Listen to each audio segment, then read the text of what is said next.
రాష్ట్రానికి ప్రత్యేక హోదా సాధించే దిశగా చేస్తున్న పోరాటాల్లో భాగంగా రేపు 30వ తేదీన శుక్రవారం నాడు బాలాజీ చెరువు దగ్గర మా పార్టీ మా నాయకుడు ఆదేశాల మేరకు జగన్మోహన్ రెడ్డి గారి తాలూకు ఆలోచన మేరకు కేంద్రంలో ఉన్న భారతీయ జనతా పార్టీ రాష్ట్రంలో ఉన్న తెలుగుదేశం పార్టీ రెండూ కలిసి మిత్రపక్షాలుగా 4 సంవత్సరాలు 3 నెలలు కాపురం చేసి ఈ రాష్ట్రానికి మోసం చేసిన ద్రోహం చేసిన నేపథ్యంలో విభజన చట్టాలని అమలు చేయకపోయిన నేపథ్యంలో అవి సాధించే దిశగా వారి మీద ఒత్తిడి తీసుకురావాలని రాష్ట్ర వ్యాప్తంగా కూడా చేస్తున్న కార్యాచరణలో భాగంగా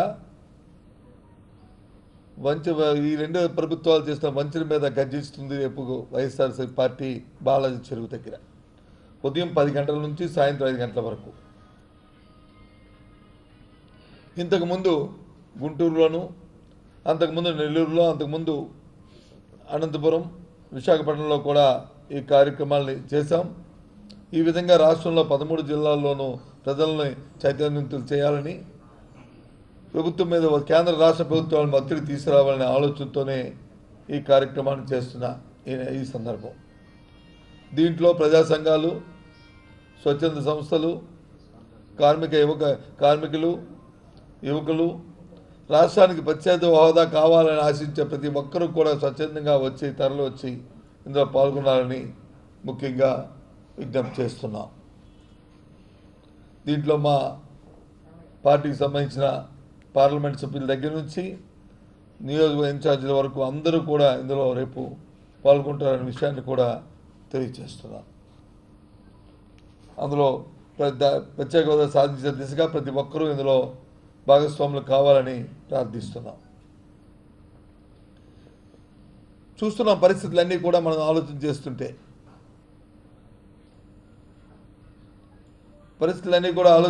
చూస్తూనే ఉన్నాము. ప్రజలందరూ కూడా ఆలోచన చేయమని కూడా కోరుతున్నాం. ఈ రాష్ట్రాన్ని పరిపాలిస్తున్న చంద్రబాబు నాయుడు గారు ఏ విధంగా మోసం చేస్తున్నారో, ఏ విధంగా ప్రజల్ని మభ్య పెడుతున్నారో, ఏ విధంగా ఓసరుల కంటే ఇంకా త్వరితగతంగా రంగులు మారుస్తున్నారో ప్రజలందరూ కూడా గమనించాలని చెప్పి ఆలోచన చేయమని కోరుతున్నాం. నిన్నటి రోజున తెలంగాణలో ఎన్నికలు జరుగుతుంటే ఖమ్మం జిల్లాలో ఆయన చేసిన ప్రసంగాన్ని కానీ, ఆయన తాలూకా శాస్త్రాలు చెప్పిన మాటలు కానీ, అక్కడున్న కాంగ్రెస్ పెద్దలు మాట్లాడిన మాటలు కానీ ఒక్కసారి మనం ఆలోచన చేస్తే ఏం జరిగిందో పొరపరాలు మరి మీ ద్వారా రాష్ట్ర ప్రధానికి అని చెప్పడానికి మరి ఒకసారి ఈయన తాలూకా ఓసరవిల్లి రంగులు ఏ విధంగా మారుస్తున్నారో ఈయన తల అభ్యంతమేతో ఆలోచించమని రాష్ట్ర ప్రధానికి అని కోరుతున్నాం. నిన్న చెప్పగా ఈ రాష్ట్ర విభజన జరగడానికి చంద్రబాబు నాయుడు గారి తాలూకా మరి ఏదైతే ఇచ్చిన లేఖ ఉందో లేఖే ప్రథమం అని చెప్పి కాంగ్రెస్ వర్కింగ్ ప్రెసిడెంట్ చెప్పారు. ఆ రాష్ట్రానికి సంబంధించి తెలుగుదేశం పార్టీ ప్రెసిడెంట్ చెప్పారు. చంద్రబాబు నాయుడు గారు స్వయంగా కూడా నేను ఈ రాష్ట్రానికి వచ్చి మరి నేను రాష్ట్ర విభజన వ్యతిరేకం కాదని మాటలు మాత్రం నిన్న మనం చెప్పడం కూడా మనం చూసాం. కానీ ఇక్కడికి వచ్చి సన్నాయి నొక్కులు నొక్కుతారు. ఆంధ్ర రాష్ట్రానికి నాకు 2 కళ్ళు అని చెప్తారు. మరి దాంతోపాటు ఈ రాష్ట్రానికి వచ్చి మరి మేలు జరగాలని చెప్తారు. ఎన్నికలు వచ్చినప్పుడు వచ్చి రాజకీయ అవకాశాల కోసం చూస్తుంటారు. అంతెందుకు మీకు అందరికీ మనవి చేస్తున్నాను. ఈరోజు చంద్రబాబు నాయుడు గారు చెప్తున్న మాట సేవ్ డెమోక్రసీ, సేవ్ నేషన్. దేశాన్ని రక్షించుకోవాలంటున్నారు. దేశాన్ని రక్షించుకోవాలా చంద్రబాబు నాయుడు గారు? తెలుగుదేశం పార్టీని రక్షించుకోవాలా? నిజంగా నీ పార్టీ తాలూకా రాజకీయ అవసరాల కోసం ఇవాళ వచ్చి ఇంకో జాతీయ పార్టీతో బద్ద శత్రుమైన కాంగ్రెస్ పార్టీతో చేతులు వాస్తవం కాదా? పూర్వపరాలు మనం ఒకసారి ఆలోచన చేద్దాం. చేస్తే నిన్న ఎన్నికలు జరుగుతున్న నేపథ్యంలో అక్కడున్న కేటీఆర్ అంటే కేసీఆర్ కుమారుడు తారక రామారావు ఏమని చెప్పాడు? ఏదైతే నందమూరి హరికృష్ణ చనిపోయినప్పుడు నాకు చంద్రబాబు నాయుడు గారు అడిగారు, నన్ను అడిగినప్పుడు మేము కలిసి ఎన్నికల్లో పోటీ చేద్దామని అడిగారు అని చెప్పిన మాట వాస్తవమా కాదా చంద్రబాబు నాయుడు గారు చెప్పాలి. దీనికి ఆ పార్టీ వివరణ ఇవ్వాలి.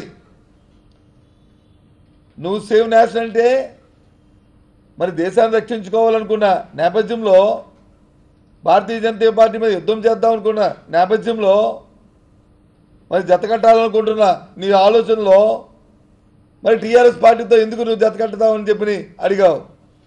ఇది వాస్తవం కాదా? ఆలోచన చేస్తే బెంగళూరులో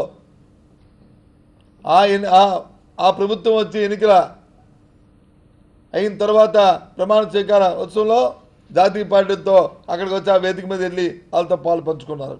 అది ఎప్పుడు? మే 23వ తారీఖు నాడు. ఆ తర్వాత జరిగిన పరిణామాల్లో రాహుల్ గాంధీ గారు వచ్చి హైదరాబాద్కి వస్తే ఇండస్ట్రీ మీట్ జరిగితే స్వయాన్న చంద్రబాబు నాయుడు గారు మీ కోడల్ని ఇండస్ట్రీ మీటింగ్ పంపించారు. అది ఎప్పుడు? ఆగస్టు 14వ తారీఖు నాడు. ఆ తర్వాత హరికృష్ణ గారు చనిపోయారు. అది ఎప్పుడు? 29 ఆగస్టు, ఇంకో 15 రోజులు ఆగస్టు 29 నాడు. ఈ రెండు సభల్లోనూ జాతీయ పార్టీతో జతకడతామని చంద్రబాబు నాయుడు గారు ఆగస్టు 29వ తారీఖు నాడు మళ్ళీ టీఆర్ఎస్తో వచ్చి కలుస్తానని చెప్పి మనం కలిసి పోటీ చేద్దామని అడిగిన మాట వాస్తవం కాదని అడుగుతున్నాం. మళ్ళీ నవంబర్ 1వ తారీఖు నాడు వెళ్ళి రాహుల్ గాంధీతో ఢిల్లీలో వచ్చి సమావేశం పెట్టి సేవ్ నేషన్, సేవ్ డెమోక్రసీని పెద్ద పెద్ద మాటల్ని మరి మాట్లాడి ప్రజలు వంచడానికి మరి ప్రయత్నం చేస్తున్న విషయాన్ని ఆంధ్ర రాష్ట్ర ప్రజలందరూ గమనించాలని చెప్పి కోరుతున్నాం. ఇది దేశం తాలూకు రక్షణ కాదు, దేశంలో ఉన్న రాజ్యాంగం పరిరక్షించడం కాదు, తెలుగుదేశం పార్టీని రక్షించుకోవడం, తెలుగుదేశం పార్టీలో ఉన్న దొంగల్ని, తెలుగుదేశం పార్టీలో ఉన్న ఎవరైతే ఉన్నారో వాళ్ళ సహచరులు వాళ్ళ మీద దాడులు జరగకుండా చూసుకోవడం. నిన్నటి రోజున సుజనా చౌదరి అనే ఒక రాజ్యసభ మెంబర్ మీద ఈడీ దాడులు జరిగితే 5,700 కోట్ల రూపాయలని బ్యాంకుల్ని మరి మోసం చేశారని చెప్తే ఆయన ఏం చెప్తున్నాడు ఇవాళ? లేదు రాజకీయంగా దాడి చేశారని చెప్తున్నారు. లేదు ఎన్డీఏతో బయటకు వచ్చారు కాబట్టి దాడులు చేశామని చెప్తున్నారు. ఎన్డీఏతో దాడులు చేశారో లేదు నువ్వు వాళ్ళు కలిపి భారతీయ జనతా పార్టీ, తెలుగుదేశం పార్టీ కుమ్మక్కై ఈ రాష్ట్రాన్ని ఏ రకంగా ఈ దేశాన్ని బస్టు పట్టించారో, దేశాన్ని భారతీయ జనతా పార్టీ ఏ రకంగా మరి అధ్వానంగా తయారు చేసిందో, ఏ రకంగా ఇవాళ తెలుగుదేశం పార్టీ ఈ రాష్ట్రాన్ని అధోగతి పాలు చేసిందో, ఏ రకంగా వీళ్ళిద్దరూ కలిసి దోచుకున్నారో మాకు ప్రజలందరికీ తెలుసు. ఇవాళ ఒక దర్యాప్తు సంస్థ వచ్చి 5,700 కోట్ల రూపాయలు చేస్తే ఎదురుదాడి చేస్తున్నారు. ఇవాళ తెలుగుదేశం పార్టీ నాయకులు అవినీతిని ప్రోత్సహిస్తున్నారు.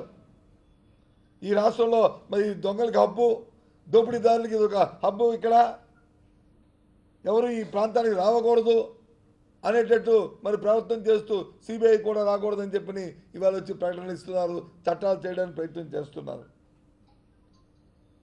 ఈ రాష్ట్రాన్ని ఏం చేద్దామనుకుంటున్నారు? వైఎస్ఆర్సీపీ పార్టీ మొదటి నుంచి చెప్తుంది ఈ రాష్ట్రానికి ప్రత్యేక హోదా కావాలని చెప్పని. రేపేదో మేము వచ్చి ఇక్కడ వచ్చి మంచి గజ్జనని ధర్నా చేయడం కాదు. ఏ రోజైతే మీరు ప్రత్యేక హోదా కాదు ప్రత్యేక ప్యాకేజీ చాలని చెప్పని ఆ రోజు కేంద్ర ఆర్థిక మంత్రి ప్రకటించున్నాడు. ఆ రోజు మీరు వచ్చి సన్మానాలు చేసి వారిని పొగిడారు. ఆ రోజు కాకినాడలో యువగర్జన పెట్టి మా నాయకుడు వచ్చి కాదు ప్రత్యేక హోదా కావాలని చెప్పిన మాట జ్ఞప్తి చేస్తున్నాం. ఆ తదుపరి కలెక్టరేట్ ముందు మహాధర్నా పెట్టి ప్రత్యేక హోదా కోసం పెట్టిన సందర్భాన్ని గుర్తు చేస్తున్నాం. నిన్నటి రోజున విశాఖపట్నంలో సభ్యపెట్టి, విజయనగరంలో సభ్యపెట్టి, ధర్మపోరాట సభలో భారతీయ జనతా పార్టీతో మాకు అక్రమ సంబంధాన్ని కోపడానికి చూస్తున్నారు. ఎవరిది అక్రమ సంబంధం రాష్ట్ర ప్రజలను ఆలోచించేమని కోరుతున్నాం. ఇవాళ ఏమనంటే జగన్మోహన్ రెడ్డికి వణుకు అంటారు, జగన్మోహన్ భారతీయ జనతా పార్టీ అంటే భయం అంటారు.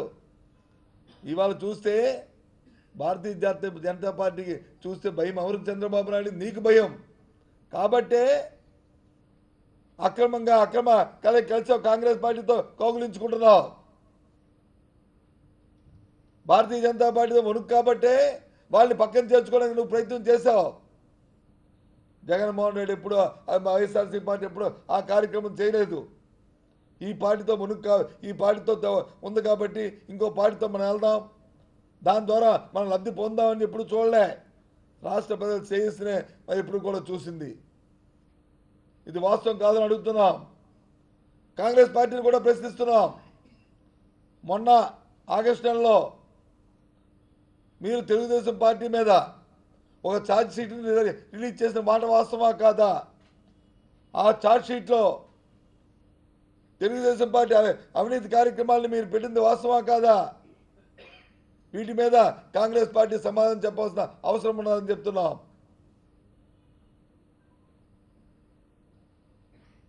ఈ తెలుగుదేశం పార్టీ నీతివంతమైన పార్టీ అయిపోయిందా?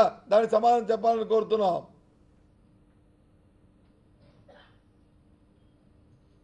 ఎన్ని కుయుక్తులు చేసినప్పటికీ కూడా, ఎన్ని పార్టీని అందరూ కలిసి జగన్మోహన్ రెడ్డి గారిని లేదా వైఎస్ఆర్సీ పార్టీ మునిగిని దెబ్బతీద్దామని అనుకుంటే అది వారి తాలూకు అపోహ, వాళ్ళ శ్రమ ఉదయం తప్ప రాష్ట్ర ప్రజలందరూ కూడా ఇవాళ వైఎస్ఆర్సీ పార్టీ జగన్మోహన్ నాయకత్వం కావాలని కోరుకుంటున్నారు. దానికోసమే మేము ఎప్పుడు కూడా రాష్ట్ర ప్రయోజనాలే మాకు ముఖ్యం. నిన్నటి రోజున చూసాం. దయచేసి మీ ద్వారా రాష్ట్ర ప్రజానికైనా ఒకసారి ఆలోచించమని కోరుతున్నాం. ముఖ్యంగా చంద్రబాబు నాయుడు గారు నిన్న వాళ్ళ ప్రసంగంలో కాంగ్రెస్ పార్టీ, కమ్యూనిస్టులు, వారితో పాటు జనసేన కూడా మాకు వచ్చి మద్దతు ఇవ్వండి, గెలిపించండి అని చెప్పి కోరిన విషయాన్ని రాష్ట్ర ప్రజలందరూ కూడా చూశారు, దేశ ప్రజలందరూ కూడా చూశారు నిన్న ఆయన మాట్లాడిన మాటల్లో. అంటే జనసేన పార్టీ తాలూకు ఎజెండాని కూడా, జనసేన పార్టీ విధాన నిర్ణయాన్ని కూడా చంద్రబాబు నాయుడు గారే రూపొందిస్తున్న విషయం తేటతెల్లమవుతుంది. ఇది వాస్తవం కాదని అడుగుతున్నాం. జనసేన పార్టీ నాయకుడిని పవన్ కళ్యాణ్ గారిని అడుగుతున్నాం. దీని మీద 24 గంటలైంది. మీ పార్టీ వివరణ ఏంటి? తెలంగాణ రాష్ట్రంలో ఎవరికి ఏ పార్టీ ఓటేసుకుంటుందో అక్కడ మా పార్టీ విధానాన్ని స్పష్టంగా చెప్పాం. ఈ ఎన్నికల్లో మేము వచ్చి దూరంగా ఉంటున్నాం. అక్కడ మీరు కూటమి గెలిపించుకుంటారా, లేదు అధికారంలో ఉన్న పార్టీని గెలిపించుకుంటారా, టీఆర్ఎస్ పార్టీని గెలిపించుకుంటారా, ఏ పార్టీని గెలిపించుకుంటారో మీ ఇష్టం. మీ ఎన్నికల్లో దూరంగా ఉంటున్నాం. కానీ మోసమైన చంద్రబాబు నాయుడుతో మాత్రం ఎట్టి పరిస్థితుల్లో నమ్మొద్దని చెప్పి మాత్రం మేము చెప్తున్నాం. కానీ మీరేం చెప్తున్నారు? మాతో కలిపి ఏమంటున్నారు? జనసేన పార్టీ దీనికి ఏం సమాధానం చెప్పండి. అంటే మీ తాలూకా చక్కెర ఒప్పందాలు, మీ తాలూకా కలయికలు, మీ స్నేహాలు చంద్రబాబు నాయుడు బయటపెడుతున్నాడు. పవన్ కళ్యాణ్ గారికి చెప్తున్నాం, చంద్రబాబు నాయుడు ధృతరాష్ట్రుడి కౌగులి. ఆ ధృతరాష్ట్రుడి కౌగుల్లో ఎవరున్నప్పటికీ కూడా బతికి బట్ట కట్టలేరు. అతను స్వార్థమే తప్ప, అతని రాజకీయ ప్రయోజనాలు తప్ప రాష్ట్ర ప్రయోజనాలు ఆయనకి అవసరం లేదు. ఆ లోపల దానికోసం దేనికైనా సరే సాహసిస్తారు. ఆలోచించుకోమని చెప్తున్నాం. గత 22 రోజులు అయింది పవన్ కళ్యాణ్ గారు ఈ జిల్లాలో పర్యటిస్తున్నారు. ఆయన చెప్తున్నారు, ప్రవచనాలు చెప్తున్నారు. రోజు ఉదయం మనం చూస్తుంటాం టీవీల్లో, చాగంటి సోమయ్య గారు కానీ ఇంకెవరో కానీ చెప్తూ ఉన్నట్టుగా ప్రవచనాలు ఏదైతే చెప్తారో అలాంటి ప్రవచనాలు చెప్తున్నారు ఆయన. చాలా సంతోషం, మంచివైతే మాటలైతే. కానీ ఇది రాజకీయాలు. సినిమాలు వేరు, రాజకీయాలు వేరు. నేను కించపరిచి మాట్లాడట్లే, తెలుసుకోమని చెప్తున్నాను. సినిమాల్లో అయితే డైలాగులు బాగుంటాయి, నచ్చితే అందరూ కూడా జయ దొనలు కడతారు, నచ్చకపోతే బాగులేదు అనుకుని పక్కన వెళ్ళిపోతారు. దానికి అకౌంటబిలిటీ ఉండదు. కానీ రాజకీయాల్లో మాట్లాడిన ప్రతి మాటకి కూడా ఒక నిబద్ధత ఉండాలి. ప్రతి మాటను ఆలోచించుకొని మాట్లాడాలి. రేపు మళ్ళీ మనల్ని 1,000 అటు చూపెడుతూ 4,000 మనల్ని చూపెడుతుంటాయి. ఆలోచించి మాట్లాడాలి. ఏం మాట్లాడుతున్నా పవన్ కళ్యాణ్ అన్న మీరు చంద్రబాబు నాయుడు గారంట ఆయన దోచుకుంటుంటే నా వాటా ఇచ్చావు, ప్రతిపక్ష నాయుడికి ఇచ్చావా, ప్రతిపక్ష పార్టీకి ఇచ్చావని అడుగుతున్నారట. పాపం నేను అడుగుతున్నా అంతే. ఈ పత్రికా ముఖంగా ప్రతిపక్ష పార్టీకి అడిగినవాడు మిత్రపక్షానికి, నా స్నేహితుడికి, నా సన్నిహితుడికి, నా సోదరుడికి ఇచ్చావలేదని అడగడా? మరి 4 సంవత్సరాలు ఇదే పంపకాల్లో ఉన్నావా నువ్వు? మీరు అదే పంపకాల్లో వెళ్ళారా? ఇప్పుడు వాటాలు వాటాలు భేదాలు వచ్చి బయటకు వచ్చారా? ఏం మాటలవి? ఏం మాటలవి? ఈ రాష్ట్రంలో ఏ రోజైతే తెలుగుదేశం పార్టీ ప్రమాణ స్వీకారం చేసిందో 2014లో, ఆ రోజు నుంచి ప్రకృతి సహజంగా వచ్చే దేవుడి ఇసుక దోచుకు తింటున్నారని చెప్పి మండల స్థాయి నుంచి రాష్ట్ర స్థాయి వరకు కూడా, క్షేత్రస్థాయిలో తెలుగుదేశం కార్యకర్తల నుంచి సాక్షాత్ ముఖ్యమంత్రి వరకు కూడా, ముఖ్యమంత్రి తనయుడి వరకు కూడా ఇసుకను దోచుకు తింటుంటే, ఆ రోజు నుంచి మేము పోరాటం చేస్తుంటే నిన్న సన్నాయి నొక్కులు నొక్కుతున్నారు. అయ్యో తెలుగుదేశం పార్టీతో వైఎస్ఆర్సీపీ పార్టీ కలిపి దోస్తుందని చెప్పి ఏం మాటలేవి? అంటే మీ తాలూకా ఆలోచన విధానం, మీ వక్ర భాష్యం ఏ విధంగా ఉంటుందో ప్రజలు గమనించాలనుకుంటే పొరపాటు. ఏదో విధంగా తెలుగుదేశం పార్టీ మీద వస్తున్న ఆరోపణల్ని, లేదా తెలుగుదేశం పార్టీ చేస్తున్న అవినీతిని పక్కదో పట్టించడానికి ప్రయత్నాలు. ఆ విధంగా ఏదో గొప్ప అనుకుంటున్నారు. ప్రజలు నమ్ముతారంటే ప్రమాదం. ప్రతి అంశం మీద, రాష్ట్రానికి సంబంధించిన ప్రతి అంశం మీద, ప్రతి సంక్షేమ కార్యక్రమానికి సంబంధించిన అంశం మీద విష జ్వరాలు వస్తే మనుషులు చచ్చిపోతే, కొండ ప్రాంతంలో గ్రామీణ ప్రాంతంలో జగన్మోహన్ రెడ్డి పోతే తర్వాత ప్రభుత్వం వచ్చి స్పందించే పరిస్థితి జరిగింది. ఇది వాస్తవం కాదా? మంతాళ్ళలో మర్చిపోయారా పవన్ కళ్యాణ్ గారు? రైతులకు వచ్చి గిట్టుబాటు ధర లేకుండా రైతులకు ఇబ్బంది పడుతుంటే వైఎస్ఆర్సీ పార్టీ ధర్నాలు చేసి ఆందోళన చేస్తే సాక్షాత్తు ప్రతిపక్ష నాయకుడు వచ్చి మార్కెట్ యార్డ్కి వెళ్తే అప్పుడు ప్రభుత్వం కళ్ళు తెచ్చింది. ఇది వాస్తవం కాదా? ఆలోచన చేయండి. మీరు తగుదమ్మా అంటూ వచ్చి ఆవాగులు ఏదో మాట్లాడుతుంటే ప్రజాస్వామ్యం గురించి మాట్లాడుతున్నారు. జగన్మోహన్ రెడ్డి ప్రజాస్వామ్యం నమ్మకం లేదు. వైఎస్ఆర్సీ పార్టీ వచ్చి వాళ్ళకి గుండె ధైర్యం లేదు. నేను ఒక్కడైనా అసెంబ్లీకి వెళ్ళేవానని.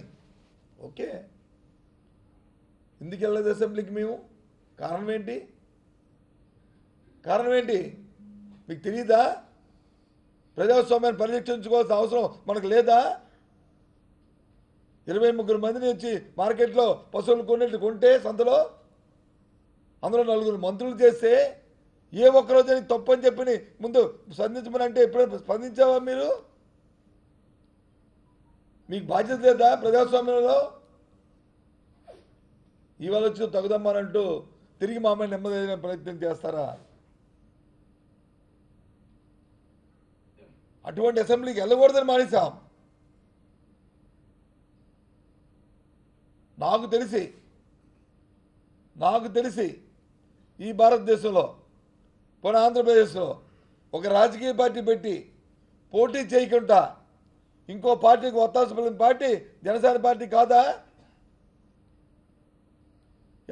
ఎవరో ప్రయోజనాల కోసం మీ పార్టీ పెట్టి ఇంకోరు ప్రయోజనాలు దెబ్బతీయడానికి ప్రయత్నం చేయడం ఇది కాదా? ఇది ప్రజాస్వామ్యమా?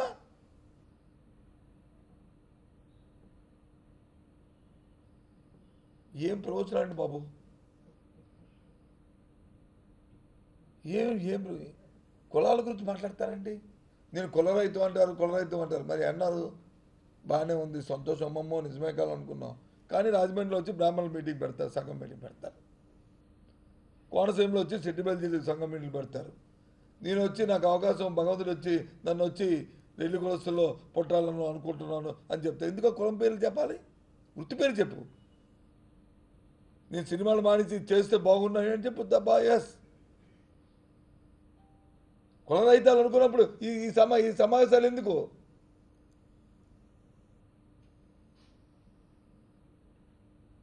ప్రజాస్వామ్యంలో పద్ధతిగా ప్రజల్లో అన్ని మతాలు అన్ని కులాలు అన్నీ ఉంటాయి. అన్నీ మనకు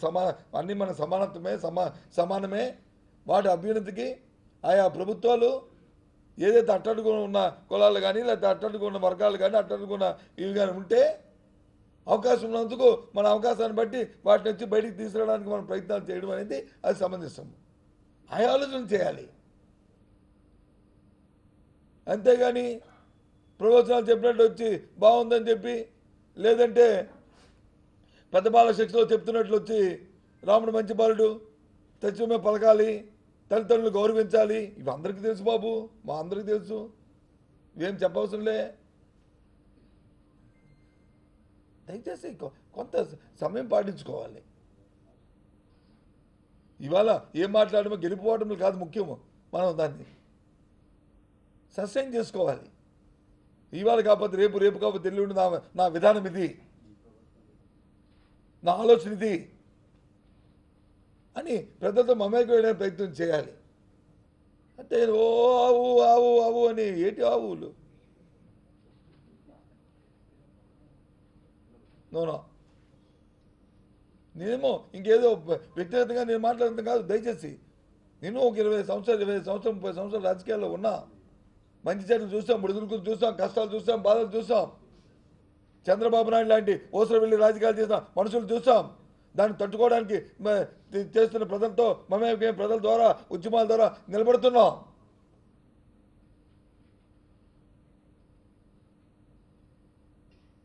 చేసిన తప్పేదో తప్పని చెప్తున్నాం.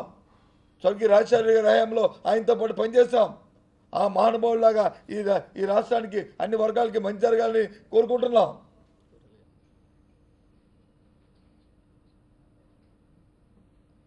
అలాగే ఆ పద్ధతులు.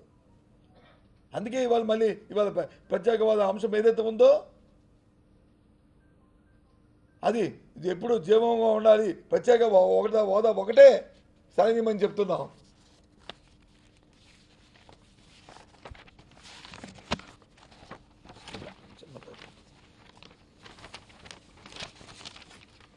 ఎందుకంటే మనకు తెలుసు, ముఖ్యంగా తూర్పుగోదావరి జిల్లాను తీసుకుందాం, కాకినాడని తీసుకుందాం. 14 ఎన్నికలు అయిన తర్వాత ముఖ్యమంత్రి చంద్రబాబు నాయుడు గారు శాసనసభలో చెప్పారు, శాసనసభ సాక్షిగా చెప్పారు, ఈ జిల్లాని పారిశ్రామిక ఎంత అభివృద్ధి చేయాలనుకుంటున్నాను, ఏదైతే విభజన చట్టంలో పెట్టిన పెట్రోల్ యూనివర్సిటీ ఉందో అది తీసుకొద్దాం అనుకుంటున్నా, అది తీసుకొస్తామని చెప్పారు. 4 సంవత్సరాలు కాపురం చేశారు. ఏమైంది?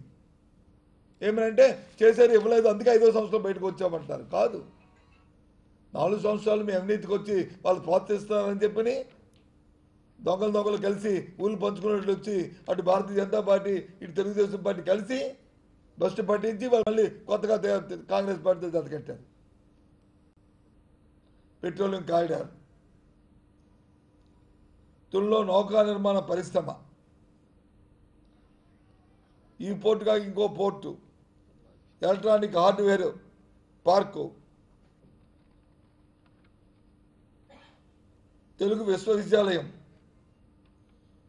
కొబ్బరి పీచు ఆధారిత పరిశ్రమ, ఆక్వాకల్చర్ ప్రాసెసింగ్ యూనిట్, భూమి ఉపరితల జలమార్గాల తాలూకా ఏర్పాటు, ఇవన్నీ ఈయన చెప్పినవి. ఇందులో నేను ఒకటేది నేనేదో కొత్తగా పెట్టింది కాదు, శాసనసభ సాక్షిగా చెప్పినవి. ఏమో వచ్చాయండి, రాలే. ఇవి రావాలంటే ఏం కావాలి మనకి? ప్రత్యేక హోదా కావాలి చంద్రబాబు నాయుడు గారు. అవి వస్తే నీ విదేశీ పర్యటనలు అక్కర్లే, నీ దోపిడీ అక్కర్లే, ప్రజాధనాన్ని దుర్వినియోగం చేసి తిరగక్కర్లే. ఆటోమేటిక్గా ఆ పారిశ్రామికవేత్తలే మీ మీద పెడతాం అని వాళ్ళే పరిగెట్టుకు వస్తారు. దానికి వచ్చి సంజీవ్ లాంటి ప్రత్యేక హోదా కావాలి.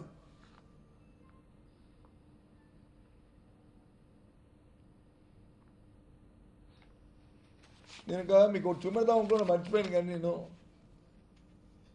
ఈ కేటీఆర్ చెప్పిన మాటని చెప్తాను. ఒకవేళ రేపు కాదనంటే మాత్రం నేను టీవీ కూడా చూపెడతాను. ఎందుకు కేటీఆర్ చెప్పింది. చంద్రబాబు నాయుడు గారు కలాలనుకున్న టీఆర్ఎస్ ఏది కేసీఆర్ పార్టీతో కలవడానికి, టీఆర్ఎస్తో కలవడానికి ప్రయత్నం. అంటే ఆయనకి ఎంత చిత్తశుద్ధి ఉంది ఈ రాష్ట్ర ప్రయోజనాల మీద, ఈ దేశ ప్రయోజనాల మీద అనేది. అవకాశం వస్తే మాత్రం వీళ్ళందరినీ ఇక్కడ తాకట్టు పెట్టేసి ఆ టీఆర్ఎస్తో పోటీ చేసేవాడు. ఒక ఆ కేటీఆర్ చెప్పిన మాట ప్రకారం కేసీఆర్ గారు ఒప్పుకుంటే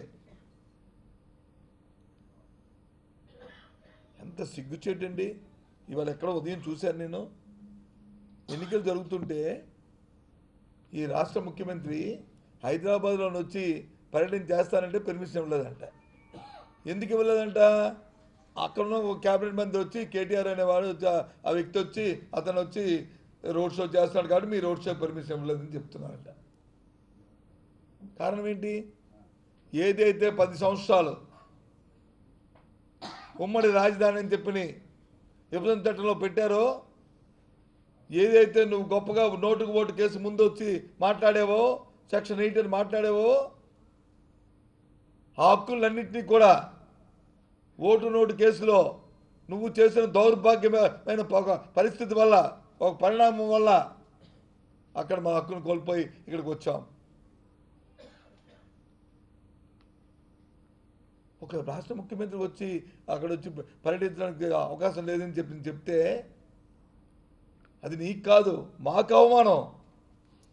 నువ్వు ఇదే ఆంధ్రప్రదేశ్ తాలూకా వ్యక్తిగత గౌరవాన్ని కాపాడావు. నీ స్వార్థం కోసం ఇది తాకట్టు పెట్టింది కాదా మా గౌరవాన్ని? ఒక ముఖ్యమంత్రికే పరిగణించడానికి హక్కులేదంటే ఇంక సామాన్యుడికి ఏ రకంగా ఉంటుంది? నీకంటే ఏం అక్కర్లే, దులుపుకు వెళ్ళిపోతావు. నీకు రాజకీయం ముఖ్యం కాబట్టి. చచ్చా, ఇలాంటి పరిస్థితులు ఎప్పుడు వస్తాయని ఇప్పుడు కళ్ళ కూడా ఊహించలే.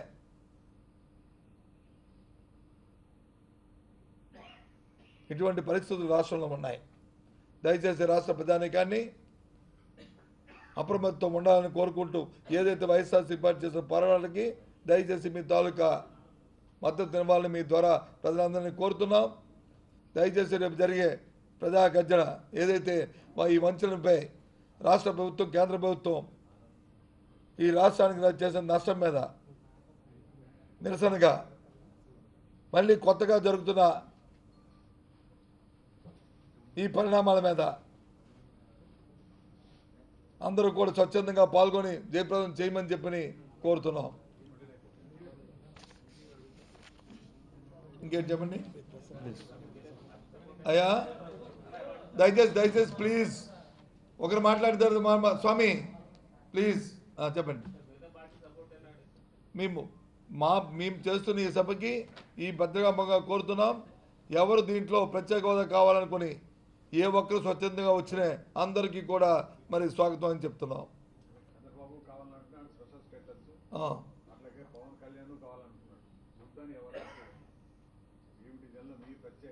మా ప్రత్యేకత ఏమంటే సార్, తమరు అడిగారు, 4 సంవత్సరాలు కలిసిమెలిసి ఉండి కేంద్రంలో వచ్చి మిత్రపక్షాలకు ఉండి 2 క్యాబినెట్ మంత్రులు ఉండి ప్రత్యేక హోదా వచ్చి కాదు ప్రత్యేక ప్యాకేజీ అని చెప్పి అంటే ఆ ప్యాకేజీకి వచ్చి వీరు బాగుందని చెప్పి స్వాగతం చెప్పిన చంద్రబాబు నాయుడు స్వయంగా రాత్రి 10 గంటలకి పత్రికా సమావేశం పెట్టి దాన్ని స్వాగతించి మరణాడు వచ్చి ఢిల్లీ వెళ్ళి వాళ్ళకి వచ్చి సత్కారం చేసి ఆ తర్వాత వాళ్ళకి అవి నప్పకపోతే వాళ్ళ భేదాలు వస్తే వాళ్ళ అవినీతిలో పంపకాలు కుదురుకోకపోతే ఇప్పుడు వాళ్ళ మాట గొంతు మార్చారు. ఇది వాస్తవం కాదా అని రాష్ట్ర ప్రజలను అడుగుతున్నాం. ఈ మోసగాలను నమ్మద్దని అంటున్నాం. ఇవాళ వచ్చారు సంతోషం కొంత ఇవాళ వచ్చేందుకు, కానీ దాన్ని వైఎస్ఆర్సీపీ పార్టీ ఫస్ట్ నుంచి చేసుకొస్తుంది. మేము మొదటి నుంచి చెప్పుకొస్తున్నాం. ఈ రాష్ట్రం నష్టపోతుంది.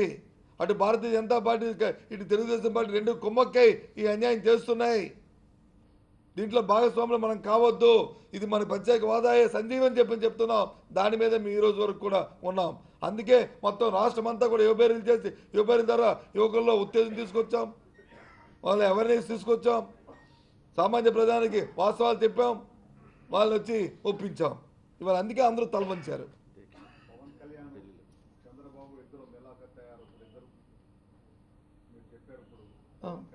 నేను చెప్పేది ఏమిటంటే చంద్రబాబు నాయుడు అనుకూలంగా మారాడు పవన్ కళ్యాణ్. ఆ రోజున పార్టీ పెట్టి అనుకూలంగా ప్రచారం చేశాడు. ఈ రోజు కూడా మిమ్మల్ని విమర్శించడం ద్వారా అతను అనుకూలంగా ప్రవర్తించారు అంటే అతను కోర్టుగా పనిచేస్తారని నమ్ముతున్నారని. విమర్శ కంటే మీరు ఆఖరిలో చెప్పారు చూసారా, అతను కోవట్ట లేకపోతే అతని ఎజెండా ఫిక్స్ చేసి పని చేస్తున్నాడా అని దాంట్లో మేము పూర్తిగా కూడా అని దాన్ని మేము నమ్ముతున్నాం. ఎందుకంటే నిన్నటి రోజున నిన్నండి 24 గంటలు దాటలేదు. ఈయన ఎజెండా ఈ పార్టీ చెప్తుందా ఆ పార్టీ చెప్తుందా అండి? ఎజెండా ఆయన ఎజెండా ఫిక్స్ చేస్తే ఆయన చెప్తున్నారు కదా. దానికి పవన్ కళ్యాణ్ అందుకే ఎవరినిమ్మని అడుగుతున్నాం. మీ విధానం చెప్పంటాం. మా పార్టీ విధానం చెప్పాం తెలంగాణలో. ఆయన ఏమంటున్నాడు కాదని చెప్పి నేను వచ్చి పవన్ కళ్యాణ్ కలుపుకొని చెప్తున్నాడు. అది నేను ఇక్కడ ఉన్నది. దాంతోపాటు పవన్ కళ్యాణ్ చూసాం. ఇంకో తమ పెద్దవారు కదా, మీ అందరికీ తెలుసు, ఇక్కడ కాకినాడలో ఉన్న పెద్దవాళ్ళందరికీ కూడా తెలుసు, రిలయన్స్ గురించి మాట్లాడారు, కేజీ బేసింగ్ గ్యాస్ గురించి. రాజశేఖర గారు ఉన్నప్పుడు కేజీ బేసింగ్ గ్యాస్ వచ్చి ఆంధ్ర తాలూకా హక్కు, మన తాలూకా మన రాష్ట్ర హక్కు అని చెప్పని ఆనాడు ఉన్న ప్రధానమంత్రికి లేఖలు రాయడం, పైప్ లైన్లు కూడా మా మంత్రులు వెళ్ళి దగ్గరుండి దాన్ని బ్రేక్ చేసే నేపథ్యాలు కూడా జరిగాయో లేదా వాస్తవ ఈ రాష్ట్ర ప్రజానికాన్ని తెలుసుకోమని కోరుతున్నాం. అప్పుడు ఏం చెప్పింది కేంద్రం? ఆఫ్ షేర్లో ఉంటుంది ఇది పూర్తిగా కూడా ఈ వనరులన్నీ కూడా కేంద్రానికి సంబంధించినవి, దీని మీద సర్వ హక్కులు మావే అని చెప్తే కాదు మా రాష్ట్రానికి సంబంధించి చెప్పని అప్పుడు నూతనంగా ఉడంబడికి పడిన విషయం ఇది వాస్తవం కాదా? ఈ విషయం తెలుసు కదా. తెలిసినప్పుడు మమ్మల్ని నిందిస్తారండి. మరి ఆ రోజు ప్రజారాజ్యం పార్టీ పెట్టిన చిరంజీవి గారు వచ్చి కూడా ఆయన కూడా స్వయంగా వచ్చి ఇక్కడ ధర్నా చేసిన నేపథ్యాన్ని ఆ పార్టీలో ఉన్న పవన్ కళ్యాణ్ మర్చిపోయారా? తదుపరి ఏం జరిగిందో మరి ఆయన తెలియదా? నేను డిమాండ్ చేయడం వేరు, కానీ ఇంకొన్ని ఆపాదించడం తప్పు. అది మా తాలూకా ప్రశ్న. అంటే ఆపాదిస్తున్నట్టు అర్థం ఏంటి? ఓ ప్రతిపక్ష పార్టీలో ఉంటున్నా ఓ పార్టీ అధికార పక్షం దోచుతుంటే దాంతో మమ్మల్ని వచ్చి అంటే ఉంటే ఎక్కడైనా రుజువు సాక్ష్యాలు ఉన్నాయా?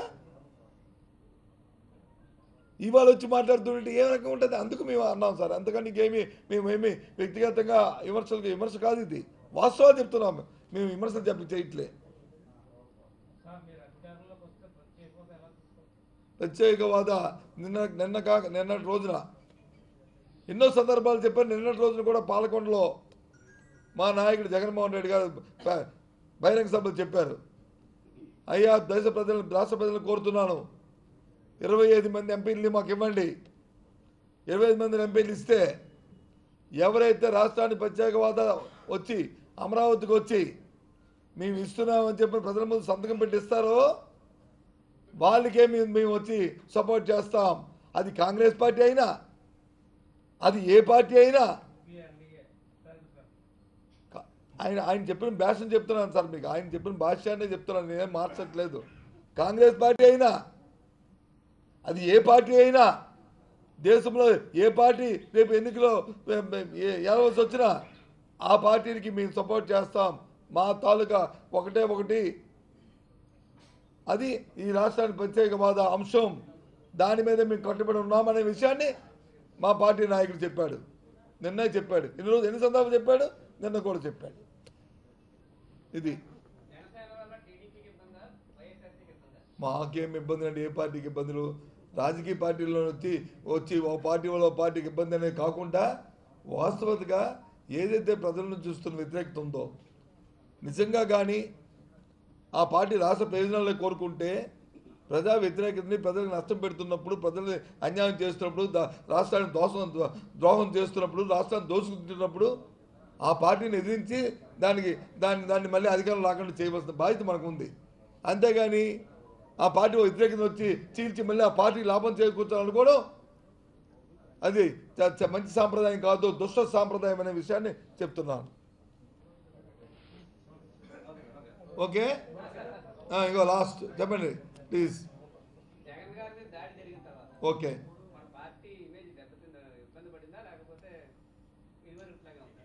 జగన్ గారి మీద దాడి వల్ల వచ్చి పార్టీ దెబ్బతినడం, పార్టీ పెరగడం, అది మాకు ఆ కోణంలోనే మేము ఆలోచన చేయలేదు.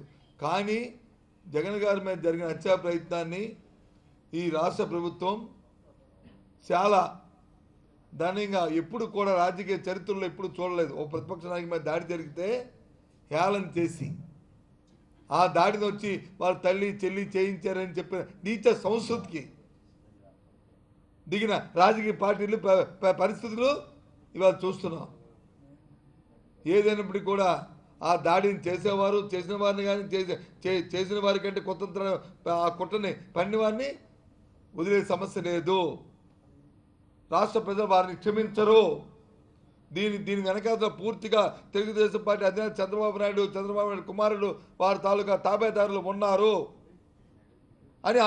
అని మేము డిమాండ్ అని చెప్తున్నాం. ఎందుకంటే ఒక ప్రతిపక్ష నాయకుడి మీద దాడి జరిగితే ఒక బాధ్యత మీద ఒక పోలీస్ అధికారితో కాకుండా ఒక డిఎస్పీ స్థాయి అధికారితో వేయడం, జరిగిన గంటలోనే డీజీపీ స్థాయి అధికారి వచ్చి దాన్ని వక్ర భాషను చెప్పడం, 2 గంటల్లో ముఖ్యమంత్రి వచ్చి వక్ర భాషను చెప్పడం, ఇది ఎక్కడా కూడా చరిత్రలో జరిగిందండి, డెమోక్రసీలో జరిగిందండి మన రాష్ట్రంలో కానీ దేశంలో కానీ. కాబట్టి ఇంత నీచమైన హత్య రాజకీయాలకు పాల్గొంటూ చేద్దామనుకుంటే మాత్రం డెమోక్రసీలో మన ఆంధ్ర రాష్ట్ర ప్రజలు మాత్రం అసలు క్షమించరు. అలాంటి వాళ్ళకి పుట్టగతులు ఉండవు. ఏదండి వాడెవడో ఏదంటే మాకేనండి, వాడెవడో అంటే ఎలాంటి మా అవసరం వెళ్ళకుండా ఎన్ని పోట్లు పడుతున్నా వాడు అంటే మేము మాకేమండి. ప్రజల అభిమానం ఉందండి. ఇవాళ చూస్తున్నారు జగన్మోహన్ రెడ్డి గారు ఎక్కడికి వెళ్తున్నారు, వేలాది మంది లక్షల మంది ఏ రకంగా వస్తున్నారు, సభలకు వస్తున్నారు, సమావేశాలకు వస్తున్నారు, చూస్తున్నారు కదండి మీరు. దాన్ని బట్టి ఆలోచన చేసుకోవాలి. Okay, thank you.